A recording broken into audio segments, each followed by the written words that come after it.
ثم إلى الإمام الشيخ أصل البلاد والعباد الحبيب عبد الله بن علوي بن محمد الحجاج رضي الله عنه وجميع أولياء الصلحاء المذكورين في هذا الكتاب ومقاله بنية، خصوصا إلى أبويا حسن الزهر أبويا سمح حسن محمد وخالد أحمد الهندوان وأصولهم وفروعهم أن الله يحفظ الأحياء ويرحم الأموات ويعلي درجاتهم في الجنة ويدعو علينا من بركاتهم وأسرارهم وأنوارهم وعلومهم ونفحاتهم في الدين والدنيا والآخرة بسر الفاتحة.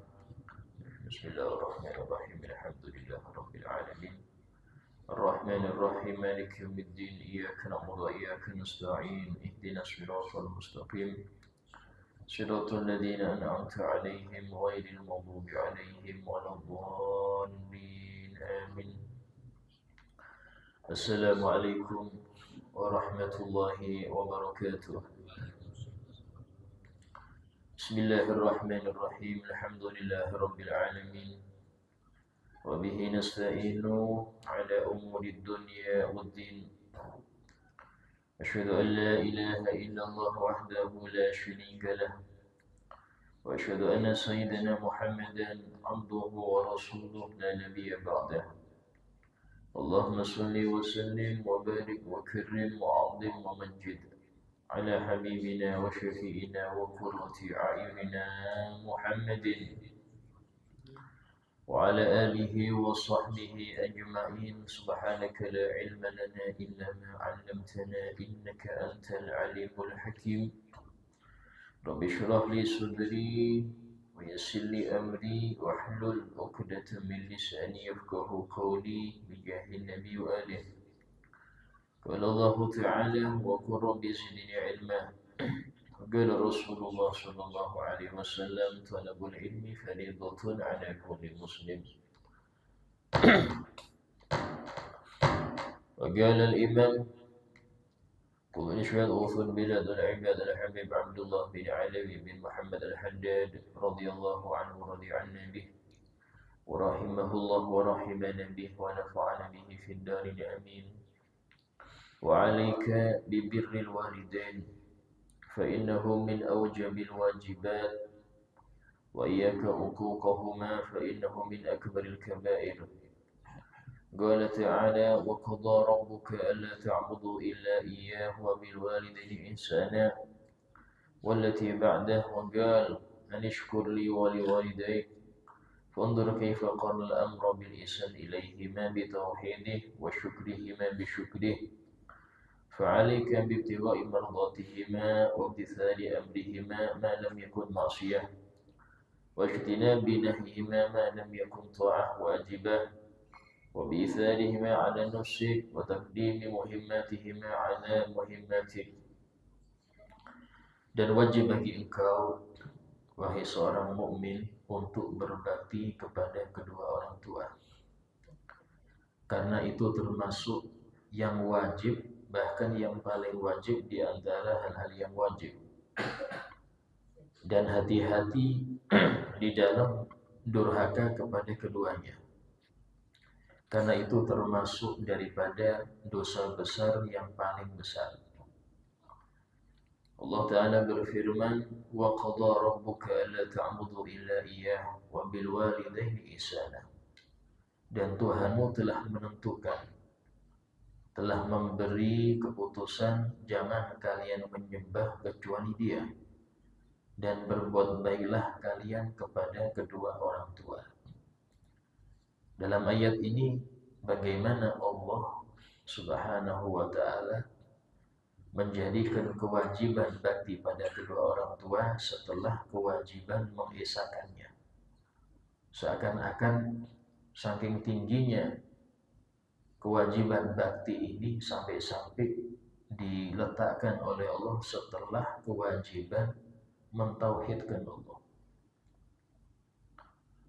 Kemudian dalam ayat yang lain Allah berfirman anishkurli wali walidayk. Bersyukurlah kamu kepadaku dan kepada kedua orang tuamu.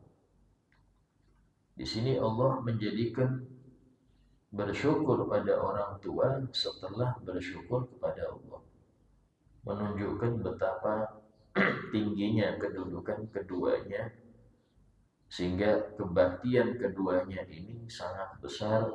Kembalikannya durhaka pada keduanya ini juga dosa yang teramat besar. Sehingga dalam hal ini, dengan cara apa? Yaitu dengan mencari keridhaan duanya. Dalam sebuah hadis Nabi SAW bersabda, ridho Allah fi ridho walidain. Ridho Allah itu tergantung ridho orang tua. Wa sukhtullah fi sukhtihima, dan kemurkaan Allah tergantung dari kemurkaan keduanya. Ini sudah cukup untuk menjadikan bagaimana Allah memposisikan orang tua itu setinggi-tingginya. Sampai-sampai Allah gak ridho pada seorang hamba walaupun dia beramal taat kalau orang tuanya murka. Kalau orang tuanya murka, Allah gak ridho pada hamba ini walaupun dia orang yang taat. Karena kita perhatikan, sebagian dari kita itu yang penting ibadah, yang penting ini, gak peduli lagi dengan orang tua. Terkhusus kalau sudah memiliki pasangan. Ya. Bahkan dalam fikih sendiri dikatakan ketaatan seorang anak laki-laki kepada orang tuanya gak boleh kalah dengan taat dia pada istri. Ya, ada kalanya anak laki-laki ini ketika berkeluarga malah dikit-dikit menjauh dengan orang tua. Yang repot lagi kalau dapat pasangan yang kurang mengerti. Akhirnya menjadi sesuatu yang diadu domba putra ini dengan orang tuanya karena tidak paham tadi. Sang anak akhirnya lebih memilih daripada keutuhan keluarga, lebih milih keutuhan keluarga, sehingga dia tidak apa-apa sudah ribut dengan orang tua, yang penting dengan istri akur. Nah, seperti ini kesalahan. Kenapa demikian? Karena kewajiban seorang anak laki-laki di dalam kepatuhan setelah Allah dan Rasulnya tetap orang tuanya. Beda dengan anak perempuan. Kalau anak perempuan, kewajiban dia patuh kepada setelah Allah dan Rasulnya adalah suami. Tapi tadi suami yang baik itu tidak menjadikan penyebab renggangnya hubungan sang istri dengan kedua orang tuanya. Tapi malah dia dukung untuk putrinya ini, putri atau istrinya ini untuk berbakti pada kedua orang tuanya. Nah, ini namanya ta'awanu al-birri wa taqwa. Saling tolong menolong dalam perbuatan baik dan ketakwaan di situ. Sehingga dikatakan dengan cara apa? Dengan mentaati perintah keduanya selama bukan maksiat. Walaupun perintah mubah. Tolong belikan ini ke pasar. Ini rapikan. Itu perintah mubah tapi jadi wajib. Kalau sudah orang tua yang nyuruh, perkara yang mubah jadi wajib. Bahkan sholat sunnah, seseorang yang sholat sunnah ketika dipanggil sang ibu, ya, maka dia harus membatalkan sholat sunnahnya tadi untuk menjawab, memenuhi panggilan ibunya. Ini kalau sholat sunnah. Kalau sholat wajib, hendaknya dia kasih tanda. Itu dia bertakbir yang keras, Allahu Akbar, sehingga ibunya tahu lagi sholat. Dan dia percepat itu sholat. Mungkin sang ibu ada hajat penting. Sebagian kita banyak, ya, itu demi mau contoh, demi kerja, demi ini sampai nyakitin hati ibu. Mak mau merantau, jangan sini aja, ada. Ini demi masa depan saya. Padahal masa depan dia itu di ibunya. Nabi SAW pernah bersabda, al-jannah tahta aqdamil ummahat. Semua surga itu, ini pakai alif lam yang artinya keseluruhan. Seluruh surga itu tahta aqdamil ummahat, di bawah telapak kaki ibu. Apa artinya seluruh surga? Surga kejayaan, surga harta, surga kemakmuran, surga di akhirat itu ada di dalam telapak kaki ibu. Apa di telapak di sini? Patuh pada orang tua, khususnya ibu. Sehingga dalam hal ini si cukup contoh untuk kita Sayyidina Uwais Al-Qarni, di mana beliau itu hidup di masa Nabi. Bahkan beliau masuk Islam itu di tangan seorang sahabat yang diutus Nabi ke Yaman sana. Pengen betul ketemu Nabi. Siapa yang gak pengen untuk bertemu dengan manusia paling mulia di situ? Tapi beliau punya seorang ibu yang sangat membutuhkan di dalam kesehariannya kepada sang putra. Maka beliau lebih mengutamakan berbakti, karena ini yang wajib. Bertemu Nabi semuanya pengen, tapi berbakti ini nomor satu.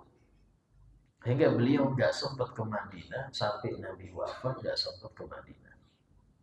Ya, tapi lihat ketika Nabi SAW itu beliau pernah berkumpul dengan para sahabat dan beliau bersabda, Inna ahabbal ibad ilallah al-abriya al-aqtiya al-akhfiya. Sesungguhnya di antara hamba-hamba Allah yang paling Allah cintai adalah al-abriya, yang gak pernah dolimin orang, gak pernah ada urusan nyakitin orang dengan lisannya atau tangannya, tidak pernah. Al-aqtiya, yang mereka bertakwa pada Allah, mengerjakan segala yang wajib, meninggalkan yang haram. Al-akhfiya, yang tersembunyi, gak mau syuhrah, gak mau viral, tidak dikenal. Bahkan disebutkan saking gak dikenalnya itu, kalau ada undangan, mereka itu hadir gak diangkat. Kalau minta anaknya orang sering ditolak karena gak diketahui. Ya. Kalau meninggal sedikit yang nangisin, sedikit yang ngubur. Kenapa? Gak diketahui, saking tersembunyinya. Majhulun fil ada, mereka tidak diketahui oleh penduduk bumi. Masyhurun fi ahli sama, tapi penduduk langit, para malaikat kenal semua dengan mereka. Kenapa? Amalnya naik ke langit. Amal siapa? Amal fulan. Di langit terkenal, tapi di bumi gak dikenal. Maka ada seorang sahabat mengatakan, ya Rasulullah, tunjukkan kepada kami siapa di antara mereka ini. Kata Nabi, daka Uwais. Ada orang namanya Uwais. Nabi ngerti, padahal tidak pernah ketemu. Kenapa? Karena di langit namanya sudah terkenal, daka Uwais. Sampai Nabi menyebutkan dia punya ibu yang Uwais ini berbakti betul dengan ibunya. Bahkan disebutkan sampai Nabi ngasih ciri-cirinya. Ya. Bahkan Nabi menyebutkan nanti kedudukan Uwais di akhirat itu, ketika orang-orang di masanya suruh masuk surga, yang orang-orang soleh. Ketika Uwais mau masuk, dibilang kif ya Uwais, berhenti dulu, beri syafaat dulu. Syafaat bagaimana? Dia murid gak ada, tapi kedudukan, intinya di kedudukan. Maka disebutkan oleh Nabi, maka Uwais ini memberi syafaat sebanyak Qabilah, Rabi'ah, dan Mudhar. Itu miliaran. Robiah dan Mudhor ini, Mudhor itu kakek Nabi yang nomor kalau nggak 18, 19. Semua keturunan Mudhor dan saudaranya Robiah itu satu Arab. Satu Arab sampai hari kiamat berapa miliar. Sebanyak itu yang dikasih syafaat oleh Sayyidina Uwais Al-Qarni. Padahal nggak ada pengajian, nggak ada murid, nggak ada apa. Tapi lihat bagaimana hasil dari bakti pada orang tua, dapat surga semua. Semua surga dapat dia. Bahkan kata ulama, ini nggak hanya berlaku untuk orang beriman. Orang kafir pun, kalau dia bakti sama orang tua, makmur dia. Tapi cukup di dunia makmurnya. Nah, Muslim yang sudah ngerti ini dari Nabi, di Quran ada, kok masih ragu bagaimana? Ya, sehingga dalam hal ini, sampai-sampai Nabi itu berpesan kepada dua sahabat senior, yaitu satu menantu Sayyidina Ali bin Abi Thalib dan satu mertua Sayyidina Umar bin Khattab. Ya Umar, ya Ali, kalau kalian berdua ketemu dengan Uwais nanti, minta didoakan. Minta doa. Nah, niscaya Allah akan mengampuni dosa kalian. Ini Masya Allah, dua sahabat besar suruh minta doa sama yang bukan sahabat. Sayyidina Uwais Al-Qarni. Karena Nabi ngerti, dua orang ini akan ketemu nanti. Dua orang ini akan ketemu nanti dengan Uwais Al-Qarni. Nah, ini bentuk bagaimana kebaktian kepada dua orang tua ini sangat penting. Terkhusus ibu. Ya, apalagi kalau keduanya itu sudah masa-masa tuanya, 60 ke atas, itu sensitif, Pak. Biasanya umur 60 ke atasnya sensitif. Kadang-kadang sering ngomel, ya, sering marah sendiri, ya, kadang-kadang manja kayak anak kecil, itu wajar. Dan seperti itu memang ujian anak itu. Jangan sampai naudzubillah, ya wis nggak bisa ngurus, taruh panti jompo ya selesai. Ini orang tua ngurusin 10 anak bisa, ini anak ngurusin satu aja nggak bisa. Bayangkan yang seperti ini, ingat bahwasanya kata Nabi SAW, birru aba'akum tabirrukum abna'ukum. Baktilah kalian kepada orang tua kalian, niscaya anak-anak kalian akan bakti kepada kalian. Dalam hadis ini para ulama mengatakan bakti dan durhaka itu karma. Anda berbakti, pasti anak-anak berbakti. Anda durhaka, lihat anak-anak akan durhaka. Kenapa? Karena dia timbal balik dari sifat kita. Sehingga dalam hal ini, Nabi seakan-akan terserah. Mau anak-anak bakti dulu kepada orang tua. Bakti dulu. Kenapa? Karena patokannya di situ. Ya. Sehingga dalam hal ini, kebaktian kepada orang tua ini sangat besar. Bahkan di dalam hadis Sahih Bukhari disebutkan, ketika 3 orang itu masuk ke gua dan tertutup dengan batu besar, maka masing-masing dari 3 orang ini bertawasul dengan amal solehnya. Ada yang salah satunya itu mengatakan, ya Rob, aku ini memiliki orang tua yang sepuh, dan aku setiap malam sebelum mereka tidur, aku siapkan susu kambing dulu, dan aku mendahulukan keduanya daripada keluargaku. Sampai pada suatu malam, aku sudah datang ke rumah mereka, aku siapkan, tapi mereka tertidur. Aku bangunkan, aku khawatir. Dan kalau aku tinggal pulang, aku khawatir mereka bangun kehausan. Sehingga aku berdiri di samping mereka ini sambil membawa susu kambing tadi itu. Sementara anak-anakku itu saking kelaparannya merengek di kakiku. Merengek, pengen minum air sudah, aku tidak akan memberikan sampai orang tua aku. Sampai subuh baru mereka bangun, baru aku kasih ke mereka, baru anak-anakku. Kalau seumpama ini engkau terima ya Rob, maka bukalah pintu daripada gua ini. Tergeser itu pintu. Tapi nggak semuanya. Nggak bisa keluar masih. Sampai tiga-tiganya bertawasul dengan amal mereka baru kebuka semua.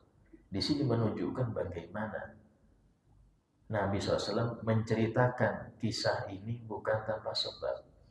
Agar kita ngambil pelajaran. Apa itu? Mengutamakan orang tua daripada anak istri. Itu berat, berat. Ya. Tapi disitulah ridho Allah. Disitulah ridho Allah di situ. Ya. Kemudian selama bukan maksiat ya. Kalau perintah orang tua itu maksiat, maka nggak boleh patuh. Allah Ta'ala berfirman, wa in jahadaka ala an tusyrika ma ala an tusyrika bima laysa laka bihi ilmun fala tuti'huma. Jika keduanya memaksa engkau untuk musyrik kepadaku, maka jangan patuhi keduanya. Tidak boleh. Tapi wasahibhuma fid dunya ma'rufa. Tetap pergauli mereka di dunia dengan baik. Orang tua non muslim maksa kita untuk murtad lagi seumpama. Anak mu'alaf, orang tua Anda dipaksa untuk murtad lagi. Kata Allah, fala tuti'huma. Jangan dituruti. Tapi tetap ini orang tua baik-baikin. Selama di dunia baik-baikin. Karena itu kewajiban Anda, wahai anak. Urusan maksiat orang tua, urusan dia dengan Allah. Dari sini gak boleh seorang anak itu dengan alasan orang tuanya ini fasik, pemabuk, penjudi, kesempatan dia untuk ngomelin, untuk ngasih nasihat. Kayak anaknya lebih arif bijaksana. Enggak boleh. Urusan maksiat orang tua sendiri dengan Allah. Kalau mau nasihatin pelan, jangan sampai menggurui. Kalau mau nasihatin nih, jangan kayak menggurui.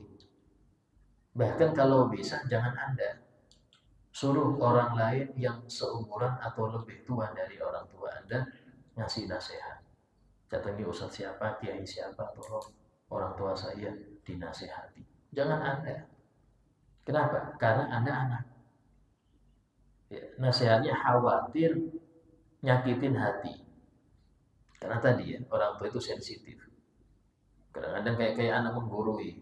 Ini siapa menggurui saya? Kamu saya ajari ngomong, kok menggurui saya? Nah gitu. Dan betul, anak ini betul. Cuma dalam posisi ini nggak baik dia. Karena khawatir dia merasa lebih baik dari orang tua. Repot. Ya. Sehingga dalam hal ini, kewajiban seorang anak itu patuh saja. Nurut saja. Dan jangan sampai dia mengeraskan suara. Karena tadi itu menganggap orang tua saya aja bejat, gak apa-apa lah. Nah, gak boleh. Rusaknya orang tua bukan urusan Anda. Artinya bukan sebagai penyebab bolehnya Anda itu meninggikan suara, gak boleh. Urusan nasihat dia urusan dengan Allah. Anda kewajibannya patuh saja. Kenapa? Karena nanti Anda juga punya anak.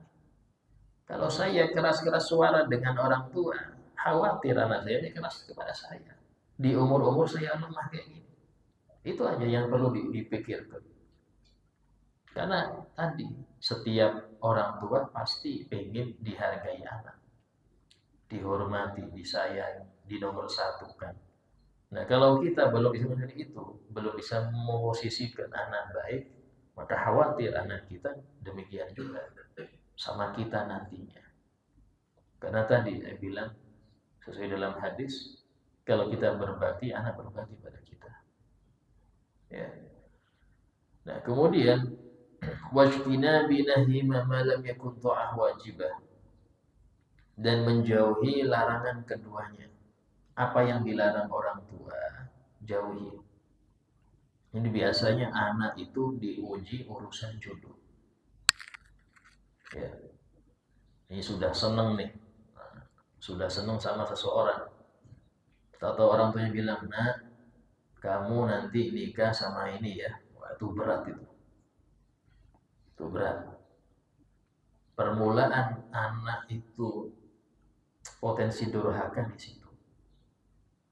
Dia bilang, Bapak, saya nggak cinta sama dia. Ya, bagaimana cinta kenal aja belum. Tapi ini adalah bagaimana Anda dengan siapa itu, dengan apa orang tua itu patuh di situ. Bagaimana Anda dengan orang tua itu Pak patuh itu di situ. Sehingga dalam hal ini wajib untuk anak itu ya sudah pasrah. Dosa bagaimana dengan dia sudah cinta fulana? Itu kesalahan dia. Cinta sebelum nikah itu nggak boleh, karena pasti ada ya minimal pacaran dia. Itu sesuatu yang nggak dibolehkan. Sehingga dalam hal ini kepatuhan dalam hal ini wajib. Ya. Wa itharihima ala nafsik wa taqdimi muhimmatihima ala muhimmatik, dan mendahulukan keduanya atas dirimu, mendahulukan keduanya atas dirimu, dan mendahulukan kebutuhan-kebutuhan keduanya daripada kebutuhanmu. Istilahnya itu jangan Anda bangun rumah sementara orang tua masih ngontrak. Bangun dulu. Orang tua itu bangunkan dulu. Baru Anda silahkan. Orang tua belum ada mobil, beli mobil dulu. Jangan. Orang tua dulu. Kenapa demikian? Karena tadi, seseorang yang mendahulukan orang tuanya atas dirinya, pertama itu adalah kewajiban. Yang kedua, itu mendatangkan berlipat-lipat rezeki untuk dia. Sebagaimana dikatakan, rajakan orang tuamu, maka rizkimu akan datang seperti rizki seorang raja. Banyak. Asal tadi ke orang tua. Ya. Wa minal uquq an tu'diyahuma biqad'i ma tastati'u is-shalah minal ma'ruf ilaihima. Dan termasuk daripada durhaka jika engkau menyakiti keduanya dengan memutus sesuatu yang mampu kalian sampaikan kebaikan pada keduanya. Biasanya ngirim nih, tahu-tahu mandek, padahal bisa dia ngirim, cuma berhenti. Entah mungkin karena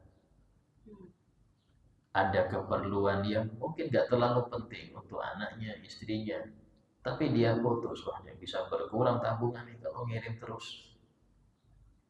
Nah, yang seperti ini termasuk durhaka.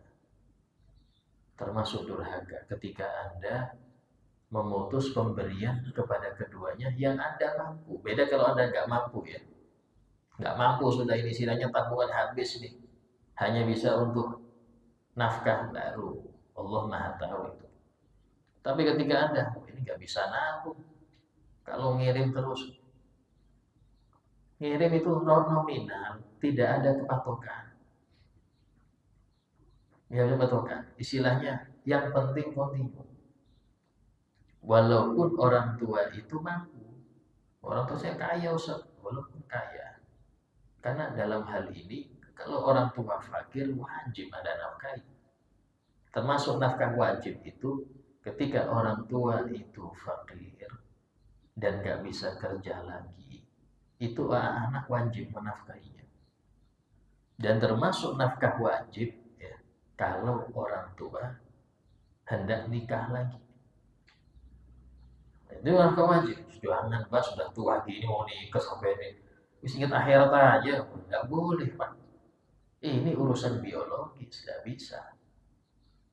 Kadang-kadang sudah cukup. Putri sampean nanti pengganti ibu lah nyiapkan makanan. Tapi ada yang nggak bisa tergantikan Pak.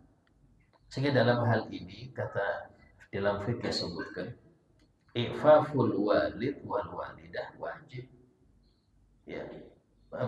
menjaga atau memenuhi kebutuhan biologis, itu menikahkan orang tua, itu wajib kalau orang tua ini. Ada seseorang itu, masya Allah, dia ini ya membawa orang tuanya, ibunya bawa umroh keliling, masya Allah, sampai sa'i segala digendong. Hanya ketemu seorang soleh bilang, wahai anak, ini siapa? Ini ibu saya. Oh, kalau engkau mau sempurna dalam berbakti, ya carikan ibumu ini pasangan. Kalau memang dia istilahnya itu ingin nikah. Oh, kata dia, mana ada ibu saya ini? Mana ada pengen nikah? Tidak ada. Dia sudah cukup dengan saya. Langsung ibunya nempiling anaknya. Tuh betul orang tadi itu. Artinya dalam hal ini, tidak bisa kita ini, wis ibu saya kayaknya tidak mau. Nah, tanya pelan-pelan. Mungkin karena dalam hal ini jarang orang tua itu langsung ceplos-ceplos pengen itu, jarang. Tapi anak harus ngerti, tawarin. Abah mau nikah lagi, apalagi ustadz. Ya, bagi dai, seorang ustadz, ini fitnahnya banyak. Ya, kalau seumpama meninggal istrinya, itu jangan sampai lebih dari 100 hari suruh carikan. Kenapa demikian? Karena tadi cobaan dari sisi perempuan ya itu besar. Sampai-sampai Nabi SAW beliau bersabda, man tazawwaj, barang siapa yang menikah, faqad hafidha syatra dinih, dia telah menjaga separuh agamanya. Artinya separuh maksiat itu ada di dalam urusan syahwat, separuh maksiat. Falyattaqillah fi syatril baqi, maka takutlah kepada Allah di bagian yang kedua. Separuh maksiat yang lain itu di selain urusan perempuan. Urusan perempuan ini separuh, maksiat laki-laki itu di perempuan. Sehingga ketika dia menikah, itu separuh agama sudah beres. Artinya penakal untuk maksiat dari si perempuan sudah beres. Tinggal separuh yang kedua. Kemudian dikatakan, fakaifa bitaqdimil wajh wal ibtihar lahuma. Yang seperti itu ya, memberhentikan pemberian kepada kedua orang tua yang kita mampu, itu masuk durhaka. Apalagi sampai cemberut wajahnya atau membentak kepada keduanya, apalagi. Ya, padahal nggak bentak Ustaz, cuman WA-nya pedes. Nulis WA pedes ke orang tua. Nah, ini disebutkan dalam hadis Nabi SAW, beliau bersabda, yujadu rihul jannah min masirati alfi am. Aroma surga itu sudah bisa tercium dalam jarak 1000 tahun perjalanan. Jalan 1000 tahun itu tidak tahu, mungkin keliling dunia berapa kali. Itu bisa tercium sampai aroma surga tercium jarak sebanyak 1000 tahun perjalanan itu. Tapi kata Nabi, wala yajiduhu aq, anak durhaka enggak akan mendapati aroma itu. Artinya apa? Di neraka saking jauhnya. Wala qati'ur rahim, seorang yang mutus silaturahim itu juga enggak dapat. Dia enggak dapat aroma itu. Wala syaikhun zanin, orang yang sudah pernah nikah tapi zina juga. Sudah pernah nikah tapi berzina, ini nggak dapat. Kenapa kok pakai patokan sudah pernah nikah? Berarti sudah pernah yang halal. Kok bisa dia berzina? Dalam hukum fikih, orang yang demikian bukan dicambuk, tapi dirajam. Yang sudah nikah tapi masih zina, dirajam. Beda kalau nggak pernah nikah, itu dicambuk. Wala musbila izani khuyala, dan tidak mendapatkan aroma surga juga orang yang isbal, sarungnya atau celananya di bawah mata kaki. Khuyala dengan maksud sombong, bukan gamis yang kebesaran beliau kan. Ya, beli gamis ukurnya kebesaran, akhirnya sampai mata kaki melebihi. Terus tapi nggak niat sombong, itu makruh. Tapi kalau niat sombong, apa niat sombong itu? Gaya-gayaan. Dulu itu pernah tren ya, celana levis yang diinjek. Nah, dulu pernah itu celana levis itu kalau diinjek, nah itu baru keren. Nah itu masuk khuyala, masuk dari kategori melebihkan sampai mata kaki dengan sombong, itu masuk di sini. Innamal kibriya lillahi rabbil alamin.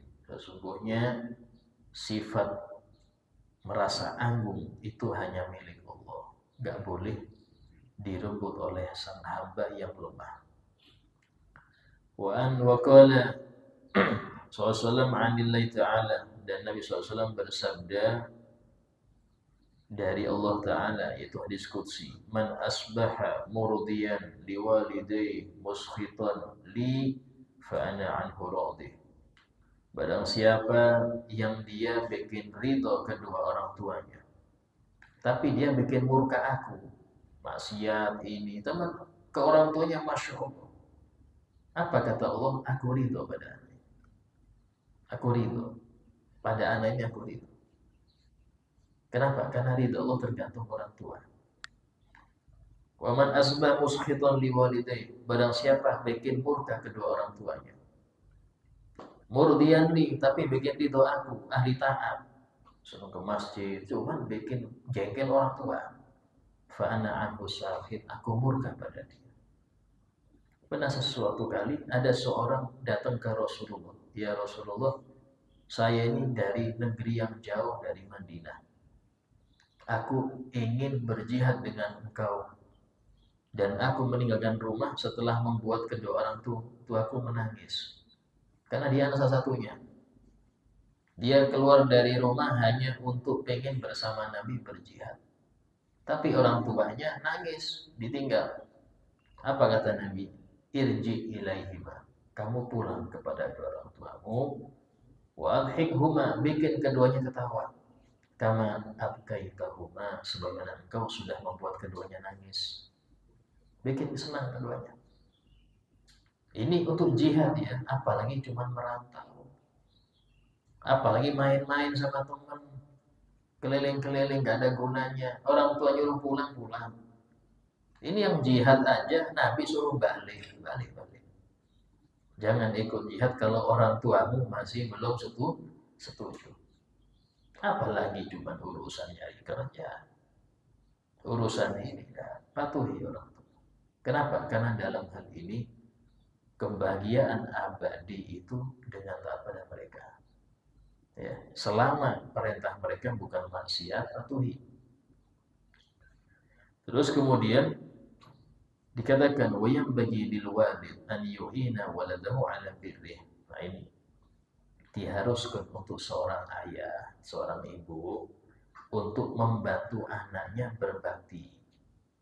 Dengan cara apa, Ustaz? Kasih contoh, ajari. Kita nyuruh anak bakti tapi gak pernah ajari. Ya, tegur kalau mereka ini contoh makan sambil ngobrol depan kita, ngomong macam-macam, tegur, jangan, nggak boleh. Atau dia duduk lebih tinggi di atas kita, tegur, jangan dibiarkan. Kalau dibiarkan berarti Anda nggak membantu dia untuk berbakti, bantu dia. Yang kedua, apa? Kasih contoh. Contoh sama kita, ini sering nih, biasanya pas hari raya kita dan anak-anak ke rumah nenek mereka, ke rumah ibu kita. Nah itu kadang-kadang kita kalau sudah masuk rumah orang tua jadi raja sudah.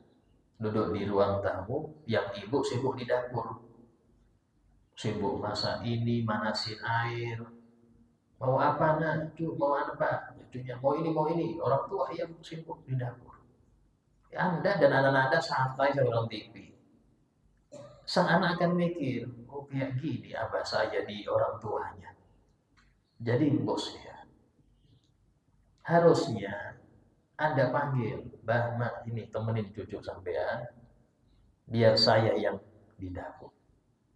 Bikin ini itu Anda yang bikin. Sehingga anak itu mikir, oh Masya Allah, abah saya jadi pembantu di rumah orang tuanya. Nah seperti itu. Bukan jadi bos. Ini di ke rumah orang tua jadi bos dia duduk. Nah, bikin ini ya, anak saya minta ini, minta ini. Oh iya, senang karena anaknya datang, dia datang, gak pernah disinggahi masalahnya. Tapi yang seperti itu anak akan belajar, oh kayak gini. Orang tua saya dengan ibunya kayak gini, ditangkap itu. Sama dengan kalau kita orang tua tinggal di rumah, karena sendirian orang tua ikut kita di rumah. Ya, itu usahakan kamar mereka itu minimal sama dengan kamar Anda. Jangan lebih kecil, supet taruh dapur lagi. Mana kamar ini tuh di samping dapur tuh, paling pojok, kecil lagi. Nanti anak akan niru. Ketika dia sudah besar, Anda akan seperti itu dilakukan. Karena kita yang ngajari dia. Apalagi taruh di jompo. Nanti orang anak itu mikir, ya sudah kalau kerepotan taruh di jompo aja, saya selesai. Karena kita seperti itu pada orang tua. Nah ini loh, ngasih contoh ini penting. Ini namanya membantu anak berbakti. Itu yang selanjutnya. Yang selanjutnya, ya cara membantu. Jangan kita terlalu minta diturutin. Istilahnya itu kalau kita ngerti ini anak kayaknya sulit nih disuruh, jangan nyuruh. Kalau bisa kita kerjakan apa yang kita bisa. Jangan mentang-mentang, oh saya ayah ya harus nurut semua. Jangan. Karena tadi mereka juga ya manusia. Kalau mereka nggak nurut, mereka durhaka. Allah murka. Ketika Allah murka, sulit mereka untuk sadar. Karena kesalahan kita minta macam-macam ke anak, nuntut yang terlalu tinggi, harus ini ya. Kita walaupun sebagai orang tua yang harus diturutin apapun keinginannya, ya kalau nyuruh mikir-mikir juga, jangan terlalu. Karena kalau mereka nggak nurut, sialnya di mereka juga. Nah, daripada mereka dapat murka Allah, kita jangan merintahkan sesuatu yang menyulitkan. Contoh nih, cuma nyapu, bersih-bersih, kita dulu aja. Nanti mereka kalau sudah terbiasa lihat kita nyapu, oh mana sapunya saya aja. Daripada kita nyuruh mereka nggak nurut, durhaka. Kita nyuruh enak sapu, ayo masak air, ayo gini. Gak ada yang nurut, durhaka semua ya. Gara-gara kita gampang nyuruh. Selama kita bisa kerjakan. Dan ajari mereka untuk membiasakan diri mematuhi perintah kita. Ya. Kata beliau, apalagi di zaman sekarang yang sangat jarang sekali bentuk bakti itu, dan sangat sering anak-anak muslimin ini durhaka. Ya. Bahkan disebutkan Habib Abdul Qadir bin Ahmad As-Sigaf radhiyallahu pernah mengatakan ada suatu maksiat besar yang setiap rumah itu ada pelakunya. Bukan sholat 5 waktu, meninggalkan 5 waktu itu memang banyak, tapi nggak setiap rumah meninggalkan. Apa itu durhaka? Hampir tiap rumah itu ada anak durhaka. Bayangkan, minimal yang Allah contohkan dalam Al-Quran, batas durhaka itu, fala taqul lahum uff. Jangan kalian berkata kepada orang tua kalian, uff, ini apa sih? Penolakan halus. Dia megang HP ini, enak taruh waktunya sholat. Itu sudah durhaka. Apalagi HP-nya dibanting gini. Dia sholat nurut tapi dilempar HP-nya. Dia sakit hati orang. Atau iya tapi 2 kali. Iya. Tambahin lagi. Rame aja. Waduh. tambah sakit hati orang tua. Yang seperti ini patokan durhaka banyak zaman sekarang anak-anak.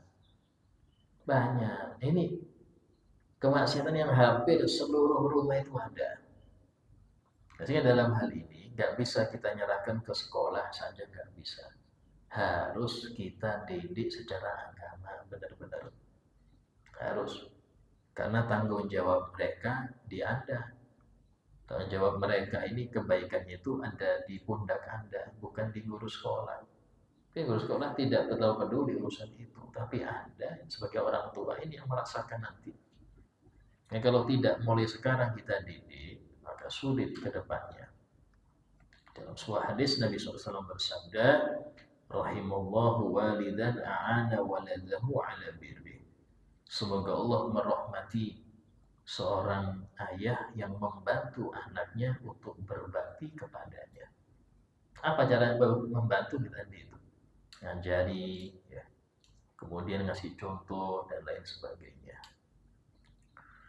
Insya Allah kita lanjutkan pembahasan yang lain pada yang akan datang di kesempatan selanjutnya insya Allah. Sebagai paripurna majelis, ada yang mau bertanya silahkan ditanyakan. Iya. Waalaikumsalam. Pertama, setiap anak pasti menginginkan makanan terkenal. Bagaimana caranya melanggengkan keridoan orang tua sampai si anak atau bisa orang tuanya meninggal. Yang kedua, bagaimana taubatnya seorang anak ketika pernah mengikuti haji pertama. Iya. Di dalam hal ini orang tua itu manusia ya, yang mana hati bisa berubah. Mungkin hari ini ridho, nggak tahu bulan depan, nggak tahu minggu depan. Nah kita ini berusaha bagaimana orang tua ridho terus sampai ajal menjemput. Dan ini dengan tadi berusaha berbuat baik terus. Dan jangan jadikan itu beban. Tapi itu kesempatan. Mumpung ada. Itu kesempatan. Sampai-sampai ketika Nabi ditanya, ya Rasulullah, bagaimana posisi orang tua saya untuk saya? Apa kata Nabi? Huma jannatu aw naru. Keduanya bisa jadi surga engkau atau neraka engkau. Bisa jadi surga engkau atau neraka engkau. Artinya kesempatan, bukan beban. Beban ya, ada orang tua nih. Tidak bisa gerak saya, bukan. Ini kesempatan. Imam Hasan Basri ketika sang ibunya meninggal itu nangis sesenggukan. Nangis. Kayak nggak pernah lihat beliau itu seperti ini. Kita tanya muridnya, ya Imam, apakah engkau ini tidak ikhlas? Tidak, bukan itu. Tapi yang aku ingat ada riwayat yang mengatakan bahwasanya ketika seorang ibu itu meninggal, ada seruan dari langit, telah meninggal ibumu yang dengan sebab dia rezekimu dilancarkan. Telah meninggal ibumu yang dengan sebab dia derajatmu dinaikkan. Telah meninggal ibumu yang dengan sebab dia mudah betul dosamu diampuni oleh Allah. Sekarang dia sudah meninggal, maka carilah itu dengan susah payah. Itu ada riwayat.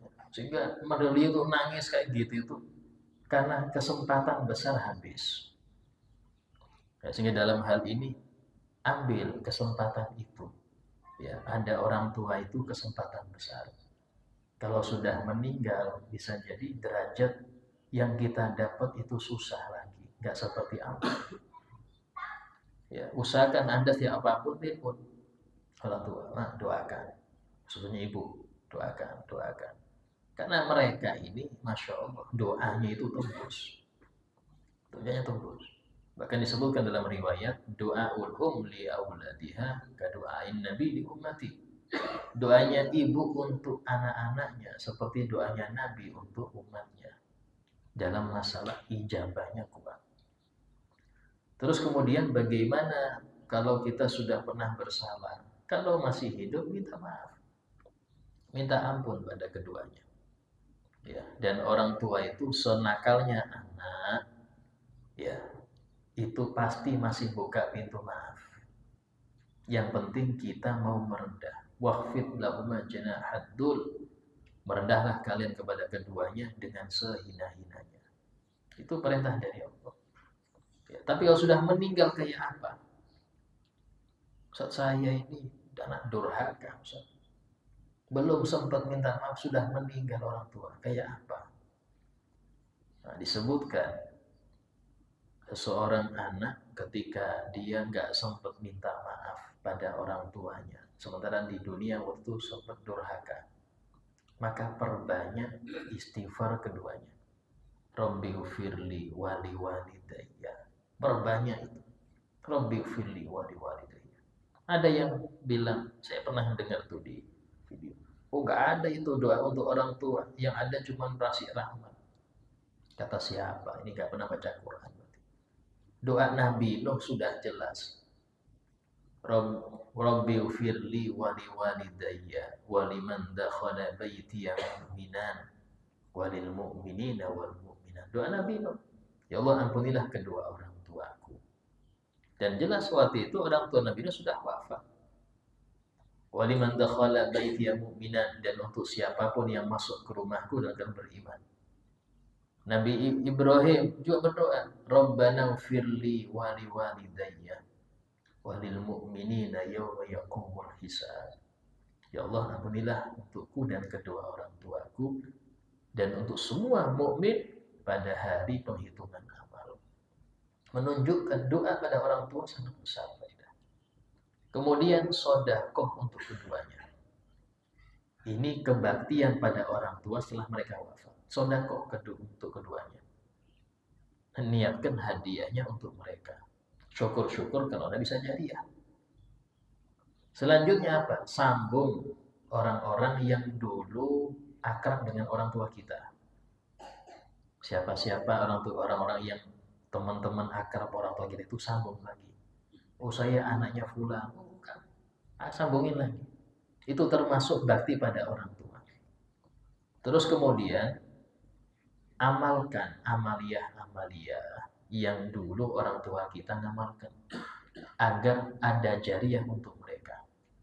Mungkin orang tuanya dulu sering hadir majelis ahad subuh. Meninggal orang tua, lanjutkan anaknya. Lanjutkan anaknya. Aslinya jangan nunggu orang tua wafat.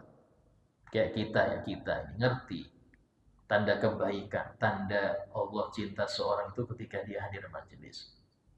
Anda hadir, iya, tapi apakah Anda tega Anda hadir sendiri? Tidak ngajak anak istri. Anda tega, Anda saja yang masuk surga. Kan enggak kan? Orang yang ngerti, oh masa saya dok yang hadir. Saya harus tarik orang yang saya cintai. Anak istri tak suruh masuk juga. Hadir juga seperti itu harusnya. Kalau Anda tahu kebaikan hadir majelis itu sangat besar.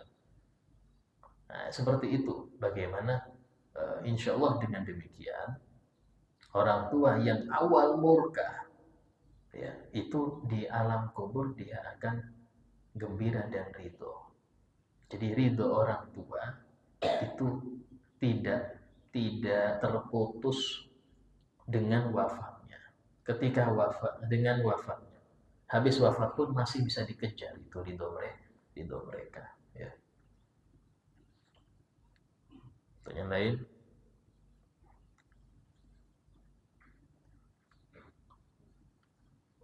Alhamdulillah, insyaallah apa yang kita dapat semoga bermanfaat.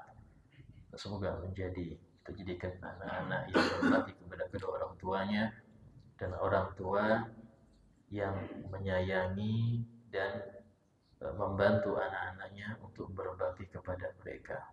Ala hadiniyah wa kulli niyatin shalihah wa ala ma nawa bihi salafana shalih. Al-Fatihah. Bismillahirrahmanirrahim. Alhamdulillah rabbil alamin arrahmanir rahim maliki yaumiddin. Iyyaka na'budu wa iyyaka nasta'in. Ihdinas siratal mustaqim. Siratal ladzina an'amta 'alaihim ghairil maghdubi 'alaihim waladdallin. Bismillahirrahmanirrahim. Alhamdulillah rabbil alamin. Allahumma shalli wa sallim ala sayyidina Muhammad wa ala alihi wa sahbihi ajma'in. ربنا انفعنا بما علمتنا رب علمنا الذي ينفعنا رب فقهنا وفقه أهلنا وقراباتنا في ديننا رب وفقنا وفقهم لما ترتضي قولا وفعلا كرما وارزق الكل حلالا دائما وخلا يا علماء نهضى بالخير نفى كل شر ربنا واصلح لنا كل الشؤون وقر بالرضا منك العيون واقض عنا ربنا كل الديون قبل أن تأتينا رسل المنون ربنا آتنا في الدنيا حسنة وفي الآخرة حسنة وقنا عذاب النار وصلى الله على سيدنا محمد وعلى آله وصحبه وسلم والحمد لله رب العالمين تقبل الله منكم. السلام عليكم ورحمة الله وبركاته.